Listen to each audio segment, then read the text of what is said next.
ଆମେ ଆଜି ଆମ ଶରୀରରେ ଥିବା ତିନୋଟି ବ୍ରେନ୍ ବିଷୟରେ ବା ମସ୍ତିଷ୍କ ବିଷୟରେ କଥା ହେବା, ଜାଣିବା, ଚର୍ଚ୍ଚା କରିବା। ଆପଣମାନଙ୍କୁ ଶୁଣି ଆଶ୍ଚର୍ଯ୍ୟ ଲାଗୁଥିବ ଯେ ତିନୋଟି ବ୍ରେନ୍ ଆସିଲା କୁଆଡ଼ୁ।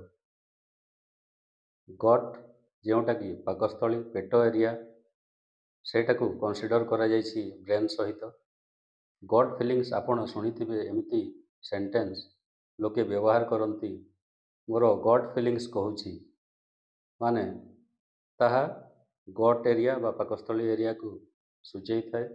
ଏବଂ ହେଡ୍ ସାଙ୍ଗରେ ଯେଉଁ ବ୍ରେନ୍ ଅଛି ସେଇଟା ଆଇ ଥିଙ୍କ, ମୁଁ ଚିନ୍ତା କରୁଛି, ମୁଁ ଭାବୁଛି, ଯାହା ଆସେ ସେଣ୍ଟେନ୍ସ ୟୁଜ୍ କରୁ ସେ ଆମେ, ସେଇଟା ଗୋଟେ ବ୍ରେନ୍। ଏବଂ 3 ନମ୍ବର ବ୍ରେନ୍ ହାର୍ଟ ବା ହୃଦୟ, ଯେଉଁଟାକୁ ଆମେ କହୁଛେ ଆଇ ଫିଲ୍, ମୁଁ ଭାବୁଛି, ମୁଁ ଚିନ୍ତା କରୁଛି, ଯେଉଁଠି ଇମୋସନାଲ୍ କନେକ୍ସନ୍ର କଥା ଆସେ ସେଇଟା ଗୋଟିଏ ବ୍ରେନ୍, ଯେଉଁଟାକି ହାର୍ଟ।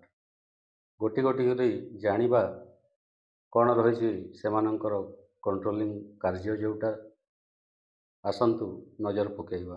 ଗଟ୍ ବା ଏଣ୍ଟେରିକ୍ ବ୍ରେନ୍, ଯେଉଁଟାକି ପାକସ୍ଥଳୀ, ପେଟ ସହିତ ଯୋଡ଼ିଛି। 100 ମିଲିୟନ୍ ନ୍ୟୁରନ୍ସ ଯାହା ସାଙ୍ଗରେ ଆଟାଚ୍ଡ ଅଛି। ନ୍ୟୁରନ୍ସ ମାନେ ଆପଣ ଜାଣିଥିବେ ନର୍ଭ ସେଲ୍। ଯେଉଁଠି କ୍ୱେଶ୍ଚନ୍ ଆସେ ବା ପ୍ରଶ୍ନ ଉଠେ ଆମର ଏକ୍ଜିଷ୍ଟେନ୍ସର କଥା, ପ୍ରିଜର୍ଭେସନ୍ର କଥା, ଖାଦ୍ୟ କଥା, ଆମର ଏକ୍ଜିଷ୍ଟେନ୍ସ ପାଇଁ ପାକସ୍ଥଳୀକୁ ନିହାତି ଭାବେ ଖାଦ୍ୟ ଦରକାର। ଖାଦ୍ୟ ଯୋଗାଡ଼ କରିବା, ସଂଗ୍ରହ କରିବା ଏବଂ ଆମର ଆତ୍ମବୋଧ ପରିପ୍ରକାଶ କରିବା, ଆମର ଲୋୟର ବଡି ପାର୍ଟସ୍, ଯେଉଁ ପାକସ୍ଥଳୀ ଅଛି, ଯେଉଁ ସବୁ କାର୍ଯ୍ୟ ହୁଏ ସେଇଟା ଗଟ୍ ବ୍ରେନ୍ କଣ୍ଟ୍ରୋଲ କରେ।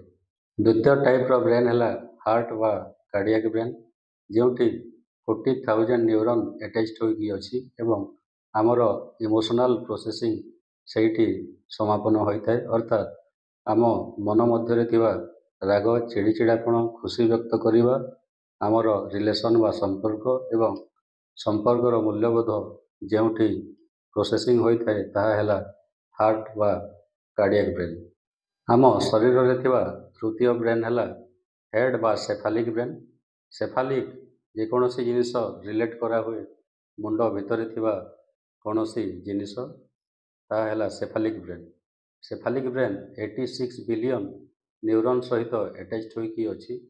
ସେଇଠି ଆମର ଲର୍ଣ୍ଣିଂ ଏବିଲିଟି, କଗ୍ନିଟିଭ୍ ପାୱାର ଏବଂ ସ୍ପିକିଂ ପାୱାର, ଯାହା ଆମେ ଶିକ୍ଷା କରୁଛେ, କୌଣସି ସ୍କିଲ୍ ଶିଖୁଛେ, ଭାଷାର ଜ୍ଞାନ, ଶିକ୍ଷା ଦୀକ୍ଷା, ନିଜର ଅଭିବ୍ୟକ୍ତି ପରିପ୍ରକାଶ କରିବା, ଏସବୁ ଆମର ସେଫାଲିକ୍ ବ୍ରେନ୍ର ଅନ୍ତର୍ଗତ।